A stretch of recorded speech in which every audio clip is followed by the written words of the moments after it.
la clase, después la voy a escuchar de Ya vuelta. voy grabando. Bueno, buenas Sí, noches nuevamente. No, para simplemente cerrar, porque el tema que viene es áspero y hay que ver si nos alcanza. sí, Pero sí, no, sí, para sí. cerrar y que no haya contradicción, una cosa no quita la otra. Cuando yo ya hablaba del ejemplo, que estamos hablando específicamente del centro de salud, fíjense que también mencioné cuándo fue creado, cuál era el contexto municipal en ese momento, por qué se le puso nombre. Entonces puede haber una historia específica de la institución, una historia ampliada al municipio, pero también puede haber emergentes concretos que ocurran en la historia. Ya vamos a ver la clase que viene, y ya lo habíamos mencionado, que toda organización está inserta en un contexto sociohistórico. Además, entonces, por ejemplo, cuando hablamos del COVID, entonces también hay aspectos de cuestiones que ocurren, como por ejemplo en la pandemia, que absolutamente inciden. Habrá que ver la singularidad con la que inciden en esa institución y eso debe ser tenido en cuenta. Cuando uno vaya a cada institución a hacer una entrevista dentro de 2 años, por ahí alguno podrá decir, esta modificación se dio a partir de la pandemia que ocurrió en aquel momento, o a partir de la pandemia se modificó la cuestión edilicia, o a partir de la pandemia también se modificó la forma de intervención. Estoy dando ejemplos, pero la historia puede ser económica, política, de salud, psicológica, psíquica, específicamente interna. Por eso siempre indagamos tanto la historia más amplia como la historia mítica. Recién decíamos de lo que supone la institución, quiénes son los fundadores, quiénes las han creado, cuáles eran los ideales de esas personas, qué cuentan las personas que les decían de aquellos fundadores y creadores. Así que la dimensión histórica es en sentido restringido, si quieren, al interior de la institución, pero ampliado cuando la situación lo amerita y sobre todo cuando lo mencionan también los propios entrevistados. Si alguien dice, mirá, esto se modificó por tal cuestión como pandemia, uno debe preguntar, bueno, pero ¿qué estaba antes de la pandemia? ¿Qué ocurrió con la pandemia? Bueno, entonces puede haber también incremento en el personal, modificación de áreas de trabajo. Estoy poniendo el ejemplo de la pandemia porque es lo más actual, pero puede haber el terremoto que hubo en San Juan. Uno mira la historia de San Juan y el terremoto. San Juan cambió la arquitectura a partir de eso. Hoy todas las casas son antisísmicas, por ejemplo. Entonces se modificó el trazado de una ciudad a partir de una situación geográfica que ocurrió en un determinado momento histórico. Y también, si quieren hablar de historia, gracias al o en función de lo que ocurrió con San Juan, quizás uno podría decir que nació el peronismo, si uno mira la historia de qué ocurrió con Perón ahí y cómo fue el encuentro con Eva en el Luna Park. Digo, entonces, cuando uno indaga en las instituciones, obviamente que hay aspectos del orden contextual, histórico, que tienen mayor o menor peso de acuerdo a lo que se esté surgiendo en momento específico del relato. Obviamente que para muchos, si hay instituciones creadas en el diciembre del 2001, puede haber un impacto también fuerte para algunos, salarial, de salud, etc. Por supuesto, entonces, con esto quiero decir es que la dimensión histórica se considera internamente, externamente, contextualmente, todo de acuerdo a la pertinencia que surja del relato, ¿no? Inclusive de quienes lo llevan a cabo ahí, o de la indagación que uno haría si fuera la fase investigativa en los términos de esto de indagar los relatos, pero también las fuentes documentales, también observar qué ocurre en el territorio, ¿no es cierto? Puede ser, este barrio nació a partir de que se trasladó gente de determinado lugar hacia aquí. ¿En qué momento fue eso? ¿Qué ocurría en ese momento? Y bueno, eso fue un acuerdo entre municipios en el año 2001 que dijeron que se les daba casas a determinada población y hubo un traslado masivo y a partir de ahí se creó este centro de salud. Bueno, entonces la creación de ese centro de salud tuvo que ver quizás con decisiones de orden político que se dieron a partir de determinado contexto. ¿Sí? Bueno, a eso, entonces digo, uno puede tener en cuenta, vuelvo a decir, lo histórico político, lo histórico económico, lo histórico de salud, lo histórico cultural, lo histórico social. Esto que también mencionamos la otra vez de cómo se modifican las leyes a partir de movimientos sociales, ¿no? Como puede ser el tema de identidad de género, matrimonio igualitario, etcétera, etcétera, que son cuestiones de lo contextual que permiten, por ejemplo, modificar formas de lenguaje dentro de una institución. ¿Sí? Entonces, bueno, yo he modificado mi forma de pensar y mi forma de hablar a partir de estos movimientos y cómo me he formado. Bueno, he tenido que ir a determinados nuevos posgrados o especializaciones y eso fue producto de los movimientos sociales. ¿Sí? Entonces, siempre tiene que ver con la pertinencia. ¿Cuándo es pertinente? ¿Cuándo indago más en la historia de la institución y cuándo hay aspectos del contexto externo en el cual está inserta la institución, más cercano, más ampliado, a indagar. Así que ahí no hay contradicción, o sea que todo es viable. Bueno, ¿quieren decir algo más, chicos? Si no, arranco con el poquito tiempo que nos queda. Profe, hay gente que quiere entrar, están poniendo en el grupo. Perdón, ahí ya voy porque no puedo. Ah, sí, ahí voy. Muchas gracias por avisar. Ahí admito No hay nada. a 4 más. Bien, creo que somos la misma cantidad que antes ahora. Disculpen a quienes estaban ahí esperando. Gracias a una compañera de ustedes me alertó y ahora son parte de la comunidad. Bueno, intentaré meter lo que se pueda de este tema, que es bastante áspero, pero bueno, les voy a... Erika, Gabriel, ¿ya está o algo más? Están muteados, chicos. No, ahí está. Yo creo que ya estaría porque con esa pregunta ya cerrábamos la instancia del práctico. A Eric creo que tuvo que desconectarse. No me mandó mensaje, pero no la veo acá, así que yo creo que ya, Bien. ya pasamos la posta. Bueno, ahí estoy empezando a compartir pantalla. Me avisan cuando se ve. A ver, estoy ahí. Sí, se ve. ¿Se ve? Perfecto. Se ve. Bien, bueno, vamos a meternos un poquito en el... No queremos obviamente que sea psicoanalista ni mucho menos, pero queremos ver algunas bases de psicoanálisis que van a ser base también de todas estas corrientes y dispositivos que les venimos mencionando de a poco. Sobre todo cuando empiezan a aparecer determinados conceptos en otras corrientes que están retomadas desde el psicoanálisis. Entonces, primero entender por qué les compartimos este texto de Rojo. Una, porque viene justamente desde la posición clínica o los abordajes clínicos, contribuyen 3 puntos. El psicoanálisis contribuye claramente en el tipo de escucha. Escucha determinada escucha, escucha entre líneas y trata de hacer emerger aquello que aparece latente. Entonces el psicoanálisis aporta ya eso. Y como ya decíamos, el posicionamiento clínico consideraba, se agregaba a esa escucha clínica, a esa observación clínica, las perspectivas de análisis, en tanto ya consideramos, como dijimos, que los fenómenos que ocurren en lo individual, en lo grupal, pero sobre todo en lo institucional que estamos viendo nosotros, no alcanzan con un orden racional funcional, sino que tienen que haber aspectos como deseos, fantasías, resistencias, represiones, procesos identificatorios, todos aspectos que ocurren en las instituciones y en los espacios de trabajo que son importantes considerarlos y que el psicoanálisis son los que pueden proveer de posibles interpretaciones. Que si esta mirada no estuviera, no estarían siendo considerados. Pero no solo no pasa por no considerarlos, sino porque estos se dan y existen y pueden dar muchos argumentos y fundamentaciones de por qué ocurren determinadas situaciones que producen sufrimiento en las instituciones. Y como también decimos que la escucha clínica y el psicoanálisis deviene de la cuestión más individual, pero lo estamos viendo en lo grupal y lo colectivo, en lo institucional más que nada, entonces también aporta a esa escucha singular de cada situación.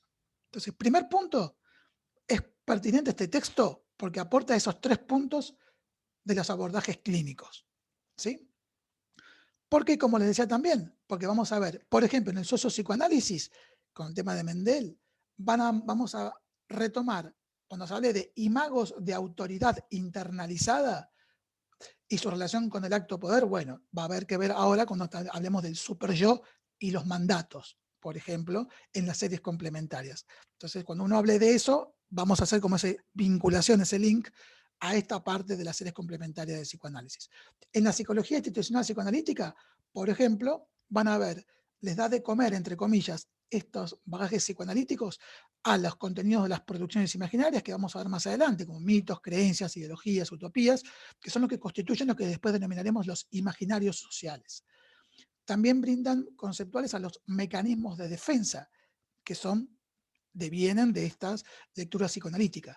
También van a hablar de cómo se constituyen las fantasías y en el sostén o cuestionamiento de lo que llamamos la estructura libidinal, que como recordamos es uno de los polos también del tetraedro.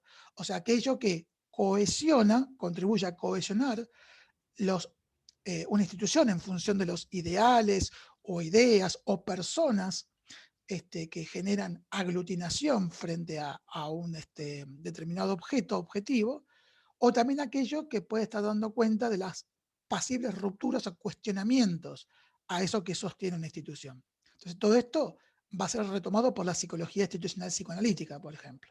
Y respecto a la psicodinámica del trabajo, que es el referente de Jung, que es la otra corriente que no forma parte del movimiento, pero que también vamos a abordar, también habla de mecanismos de defensa y también de aquellos factores que condicionan las posibilidades de satisfacción en el trabajo, por ejemplo.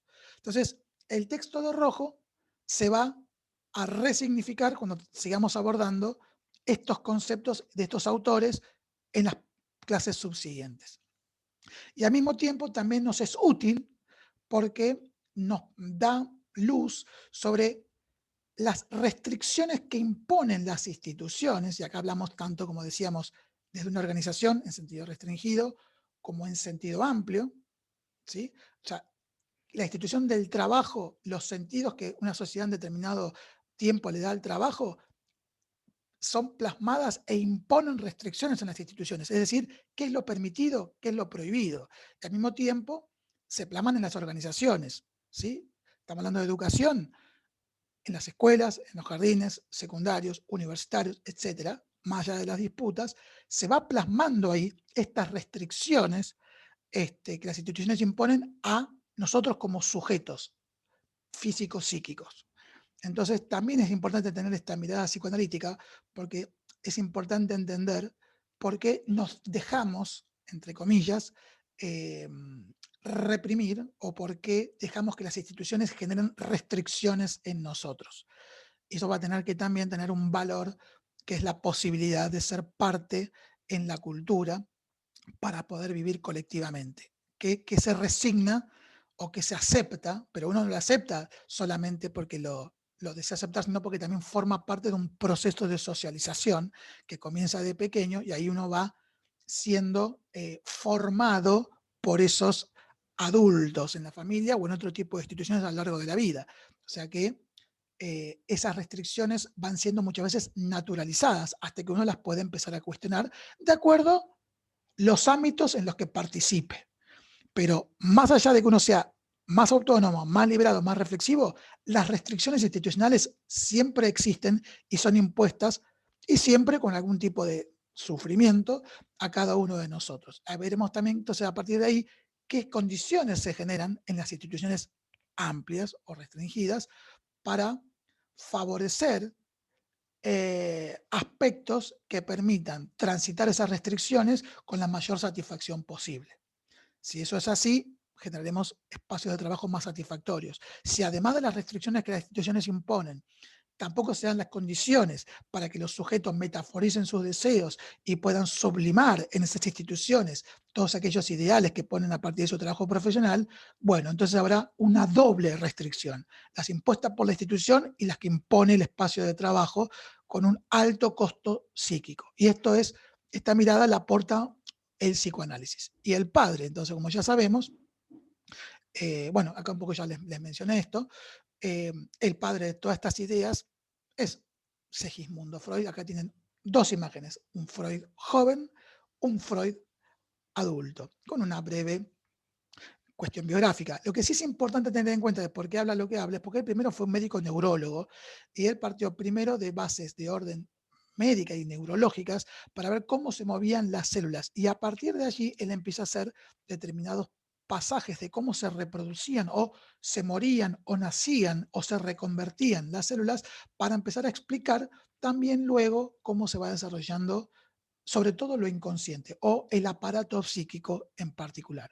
¿Cuál es la clave entonces del aporte luego de terapéutico de Freud? Es hacer consciente lo inconsciente.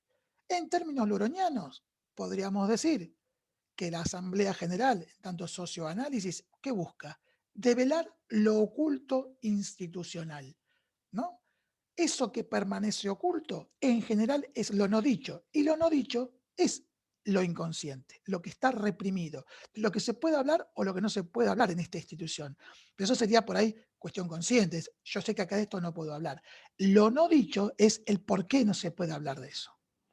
Y por qué también puede haber mecanismos disciplinatorios frente a ese no poder, eso no dicho, ese no poder pensar, no ver cuál es el contenido reprimido ahí, porque cuando uno habla de lo inconsciente, ahí está alojado claramente lo reprimido. Y por eso les quiero plantear que tengan muy en cuenta esta figura del iceberg. Esto es el aparato psíquico. Cuando uno ve y se dedica solo a lo material funcional, solo ve o consideraría la parte que está por sobre la línea del agua. Y la institución, y va a decir luego Ulloa también, que lo que revela más la identidad y la cultura institucional es lo que está debajo de las aguas.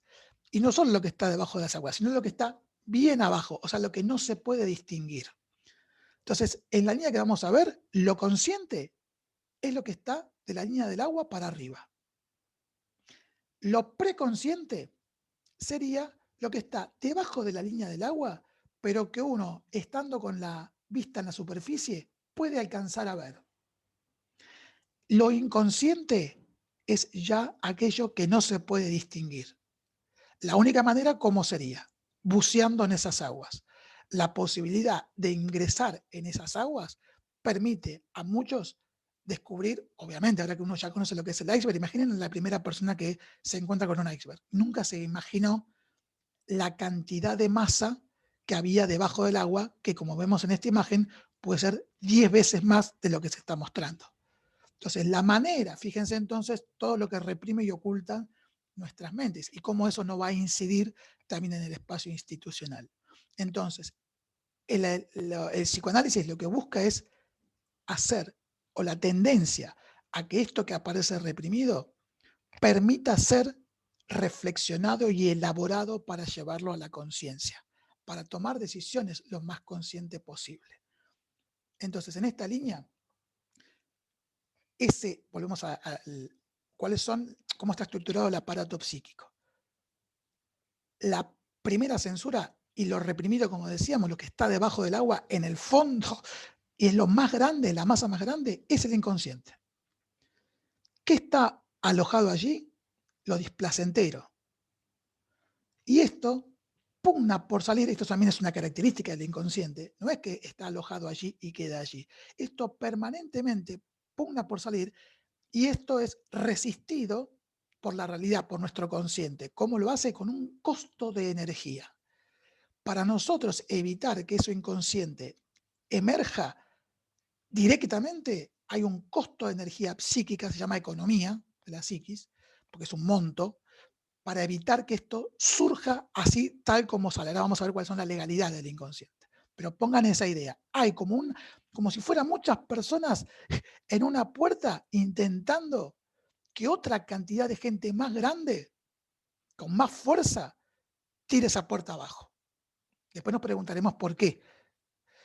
Entonces, de todas maneras, como es tan fuerte como decimos, el inconsciente no se deja engañar y emerge, sin tirar esa puerta, pero emerge desde distintas formas.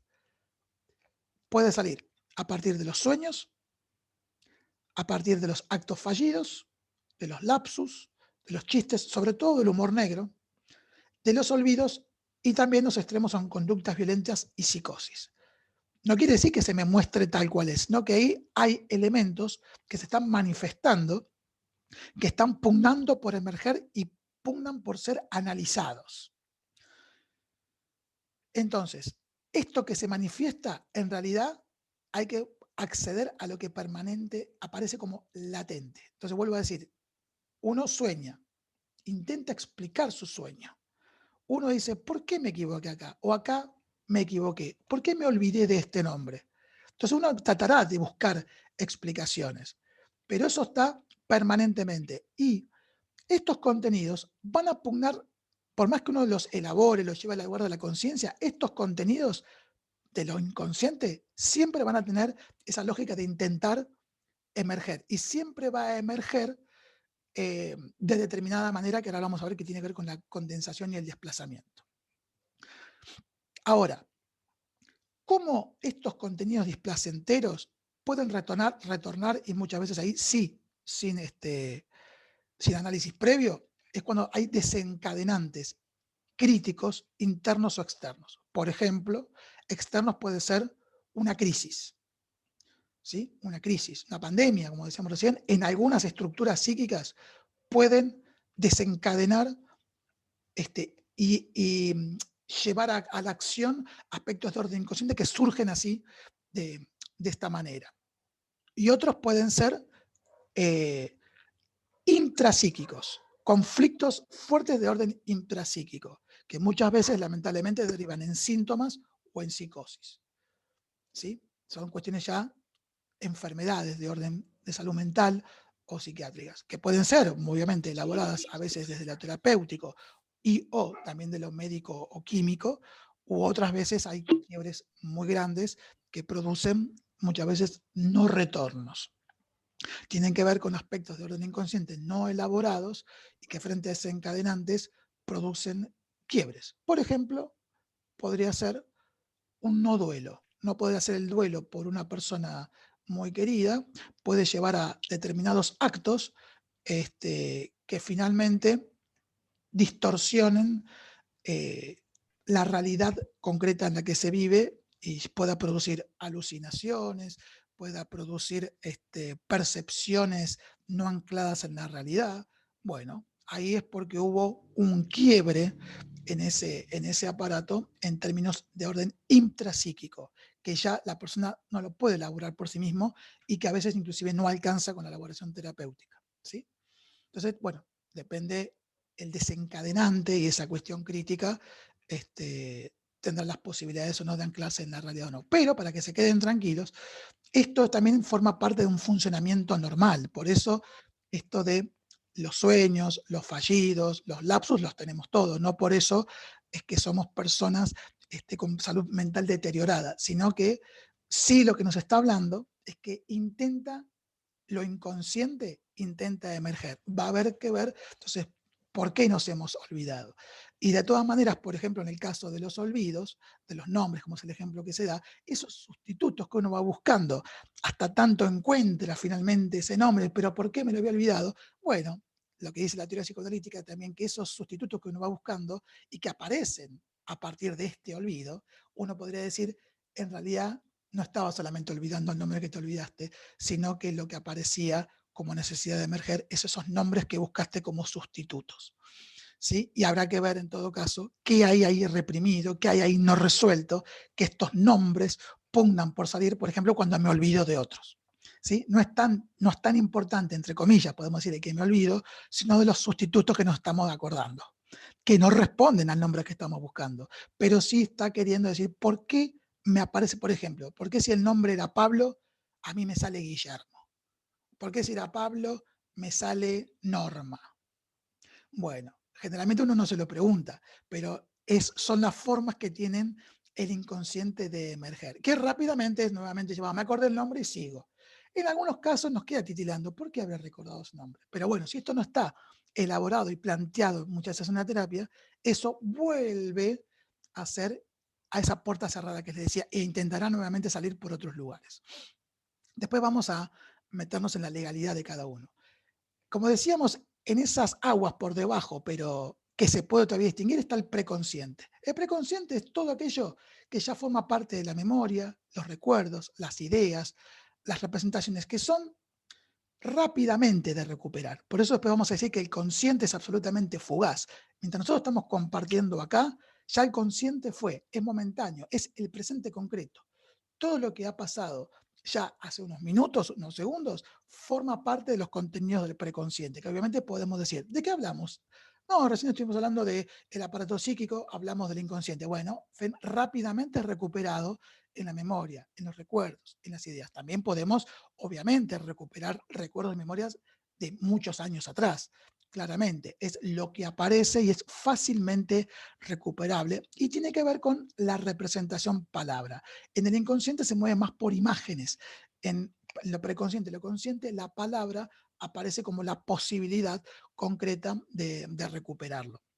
Y tiene obviamente que ver con que el aparato fonador, nuestro desarrollo como ser humano también lo permite, ¿sí? Entonces podemos recuperarlo con la palabra porque hemos aprendido a hablar a un lenguaje y a comunicarnos. Entonces vamos a recuperar eso en función del lenguaje que hemos aprendido. Entonces, como decíamos, el consciente es eso que se ve, ese iceberg, la parte de arriba del iceberg, que es la mínima expresión del aparato psíquico. Y es el tiempo presente, el aquí y ahora, lo que podemos compartir y reflexionar racionalmente. Y ahora vamos a ver que también, en tanto legalidad, el preconsciente y el consciente la comparten. Para terminar con esta parte, entonces, eso. Vamos a la legalidad. Déjenme revisar un poquito mi machete. Bien, vamos a la legalidad. La legalidad quiere decir la lógica con la que se rige cada uno de estos aspectos, y por eso por tratar de diferenciar cuando uno escucha un relato, qué es lo que me está expresando de lo consciente, que me está trayendo, que está analizando, que está reflexionando, qué trae del pasado y lo puedo analizar, de aquellos que cuando alguien dice, uy, me confundí, uy, no dije, o se queda en silencio, o bajó, o esto no sé si lo pensé o sucedió, bueno, ahí en el relato uno puede ver, hay algo que en el relato dice, aunque no sepa el contenido, hay algo de ese entrevistado que aparece como reprimido, ¿sí? No sabemos el contenido, pero quiere decir que ahí apareció. Mientras tanto, cuando uno tiene ese intercambio, todo lo que estamos compartiendo es lo temporal, pero la legalidad del inconsciente es atemporal. Por eso decíamos que los contenidos no se modifican nunca, los contenidos que van a ser inconsciente, que es lo reprimido, las fantasías, los deseos. Después está la singularidad de cómo se construyen, pero los contenidos como tales están siempre y nos acompañan a lo largo durante toda la vida. Y, como les decía, sostienen la misma intensidad por salir. Por más que uno vaya elaborando y haciendo consciente, muchas veces más lo inconsciente, esto no va a implicar que el inconsciente deje de existir y que no pugne permanente por salir. Lo que vamos a tener la posibilidad en todo caso es de saber elaborarlos más, de poder abordarlos más, de traerlos a la conciencia y permitirnos una vida un poco más anclada en la realidad. Pero esto no quiere decir que el inconsciente desaparece. Más allá de que es importante para tener una vida anímica y social mucho más satisfactoria, justamente ir indagando en esos contenidos inconscientes, porque sabemos que ahí está lo reprimido y lo que genera frustración.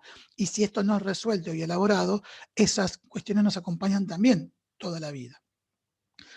Entonces, esa temporal por esa situación permanece toda la vida. Es ausente de contradicción, va a decir él. Si ustedes lo ven en los sueños, queda muy claro. En los sueños no hay todos los antagonismos y contradicciones pueden coexistir. Ustedes son una persona y otra a la vez, pueden estar en un lugar y saltan a otro sin solución de continuidad, y eso obviamente en la realidad, salvo que hasta que inventen esa máquina que nos teletransporta, y aún así muchas veces no se puede estar en dos lugares al mismo tiempo. En lo inconsciente, ese antagonismo, esa contradicción, no tiene problema, puede coexistir, ¿sí? Entonces puede, como decimos acá, puede convivir con esa contradicción, totalmente diferente de la realidad. Imagínense cuando hay gente que habla con sí misma en tanto que dice que ve a otra gente y eso que aparece en tanto esquizofrenia en la realidad, justamente esa contradicción de yo convivo con algo que está en la realidad pero que el resto no lo ve, solo lo estás viendo vos. Entonces ahí hay una contradicción que se manifiesta justamente muchas veces en algo que emergió sin ser elaborado y se transformó en síntoma. Por ejemplo, una psicosis, una esquizofrenia, donde ustedes podrán ver gente hablando con otros como si lo vivieran en la realidad y actúan además en función de esa realidad, ¿sí? Entonces, y aparte, a veces se pueden irritar si alguien se los niega, o pueden generar también con actitudes hasta violentas respecto a esa negación. Recomiendo para esto, obviamente, ver la película Una mente brillante, de un premio Nobel en economía, que tuvo esquizofrenia. Y ahí fíjense cómo él se da cuenta que había algo en su mente que después algo fallaba por una situación muy concreta. Les recomiendo porque aparte es muy buena película, es una cuestión de la realidad. Con Russell Crowe, si vieron también Gladiador, es el mismo actor, digo para que googleen. Ahí tiene un ejemplo concreto de cómo el principio de realidad no está puesto, como es la legalidad del consciente y el preconsciente, sino que se rige por el principio del placer. El principio del placer es el camino que el inconsciente, el camino más corto para satisfacer sus deseos. El inconsciente intenta justamente, como es, después va a ser reprimido, es justamente que todo aquello que desea, obtenerlo. por eso pugna por salir, porque eso es lo que el principio, lo que el inconsciente tiene como lógica. Satisfacer los deseos, satisfacer las fantasías, hacerla realidad. Por eso, vuelvo a decir, aquel que vive una psicosis o una esquizofrenia, si bien tiene obviamente los lados también muy frustrantes y muy deteriorante para la persona que lo vive, porque generalmente lo vive como muy persecutorio y lo vive también con mucha carga psíquica negativa. Sin embargo, fíjense cuando vean la película, cómo esta persona disfrutaba de esas personas con las que dialoga. Entonces, él satisfacía, vaya a saber también ahí qué cuestión de aspecto del inconsciente que surgió como crisis, y en la crisis se la manifestó en la realidad, pero no está anclado esa imagen en una realidad concreta. Son solo imágenes producidas por su inconsciente, o sea, que está fuera de la realidad que vive el resto, ¿sí? Entonces, ese es el problema del inconsciente cuando surge y rompe con su legalidad y la lleva a la realidad sin una mediación de elaboración. Ese es el riesgo de lo que ocurre. En lo cotidiano, nosotros, en la normalidad, igual tendemos un poco a hacer esa resistencia, pero también tenemos actos muchas veces que no pueden ser explicados por lo racional. Quiere decir que a veces también, en la mínima expresión, muchas veces esos deseos aparecen, como decíamos, condensados o de forma desplazada. Bueno, queda muy poco tiempo, voy a avanzar en lo que pueda. Bien, ya hablamos de lo reprimido y ya hablamos de esto de que cómo aparecen. Entonces, el desplazamiento sería una representación en varias. Como decíamos, el tema del olvido de los nombres. Entonces, me olvidé un nombre, pero para que el inconsciente surja, la lógica es que tiro varios sustitutos. Y esos sustitutos que están hablando de ese olvido, en realidad me habla de otros aspectos reprimidos que también quieren aflorar. Por eso se dice que una representación en varias. Un nombre olvidado, varios sustitutos. Pero no, vuelvo a decirles, acá lo importante es que esos sustitutos me habla también de aquello de lo reprimido. Y si no es traído a la conciencia, volverán a ser reprimidos, pero siguen como latentes y pugnarán por salir de otra manera. Ese es el desplazamiento, las formas que tienen de emerger. Otra forma de emerger es la condensación, dice, que son varias representaciones en una, como es la que mencionamos de la estructura del sueño. En una misma situación aparecen varias representaciones, pueden aparecer varios roles ocupando al mismo tiempo, varias funciones, varias situaciones, todo en una misma escena. Entonces, esa es otra forma también de que intenta salir lo emergente, ¿sí? Con varias escenas en una misma escena, ¿sí? Entonces, vuelvo a decir, si uno, esto fue siempre también en los egipcios, siempre se buscaban en la interpretación de los sueños. Esto siempre es ancestral. ¿Qué quieren decir los sueños? ¿Sí? Entonces, siempre la sociedad vio que hay algo que en esos sueños se dice. Bueno, cuando vino el psicoanálisis, vino a decir, no es que sea tan esotérico, no es que sea tan desvarío de la mente, no es que sea solamente adivinanzas, augurios, sino que acá hay algo que está reprimido y es importante poder analizarlo, porque hay algo acá que no está dicho. Entonces, el psicoanálisis le encontró esa beta racional científica para buscar los sueños, desligándolo de otras formas más vinculadas a lo religioso, a lo esotérico, que también conviven en el hoy, porque uno también ve distintas formas de explicar los sueños, pero el psicoanálisis lo explica como una forma de que intenta emerger aquello que aparece reprimido y como tanto generador de displacer. Bien. Bueno, yo creo que un poquito hablamos también de lo preconsciente, de lo consciente.